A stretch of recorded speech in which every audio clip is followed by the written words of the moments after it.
ಪ್ರವೀಣ ಇದ್ದಾನ? ಬರ್ತಾನ್ ಬಾ, ನಿನ್ ಫ್ರೆಂಡ್ ರೆಡಿ ಆಗ್ತಿದ್ದಾನೆ, ಕುತ್ಕೋ ಬಾ. ತೋರಿಸ್ತೀನಿ. ಅದ್ ಸರಿ, ದಿನ ಬೆಳಗ್ಗೆ ಎಷ್ಟೊತ್ತಿಗೆ ಎದ್ದೇಳ್ತೀಯಾ? ನಾನು ಬೆಳಗ್ಗೆ 5:30ಗೆಲ್ಲ ಎದ್ದು ಬಿಡ್ತೀನಿ ಆಂಟಿ. ಬೆಳಗ್ಗೆ ಎದ್ದು ಸ್ನಾನ ಮಾಡಿ ದೇವ್ರಿಗೆ ಪೂಜೆ ಮಾಡಿ ಅಪ್ಪ ಅಮ್ಮನ ಆಶೀರ್ವಾದ ತಗೊಂಡು ಯೋಗ ಮಾಡಕ್ ಹೋಗ್ತೀನಿ ಆಂಟಿ. ಲೋ ಪ್ರವೀಣ, ನೀನು ಇದ್ಯಾ? ಯಾವಾಗ್ಲೂ ಲೇಟ್ ಆಗಿ ಎದ್ದೇಳ್ತಿರ್ತೀಯ. ಥು, ಅನಿಷ್ಟ. ಅಷ್ಟು ಬೇಗ ಎದ್ದೇಳಕ್ ನಿನಗ್ ಕಷ್ಟ ಆಗಲ್ವಾಪ್ಪ?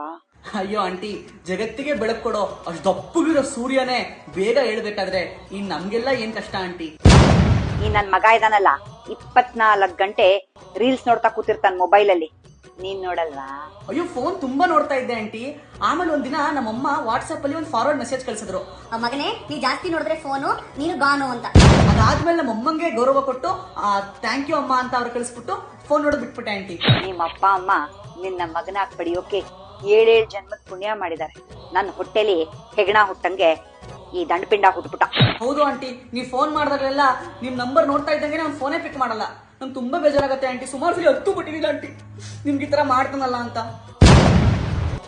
ಸರಿ ಆಂಟಿ, ನಾ ಹೊರಡ್ತೀನಿ. ನಮ್ಮ ಮನೇಲಿ ಯಾರು ಮೊಬೈಲ್ ಫ್ಲಾಶ್ ಲೈಟ್ ಆನ್ ಮಾಡ್ಬಿಟ್ಟಿರ್ತಾರೆ ಆಂಟಿ, ಹೋಗಿ ಆಫ್ ಮಾಡ್ಬೇಕು. ಎಷ್ಟು ವೇಸ್ಟ್ ಆಗತ್ತಲ್ವಾ ಆಂಟಿ? ಬರ್ತೀನಿ ಆಂಟಿ. ಪ್ರವೀಣ ಮಚಾ, ಪ್ರವೀಣ ಇನ್ನೊಂದ್ 3-4 ದಿನ ಆಚೆ ಬರಲ್ಲ. ಅವ್ರ ಮನೇಲಿ ಸರ್ರಿಗೆ ಬಾಂಬ್ ಹಾಕಿ ಬಂದಿದ್ದೀನಿ.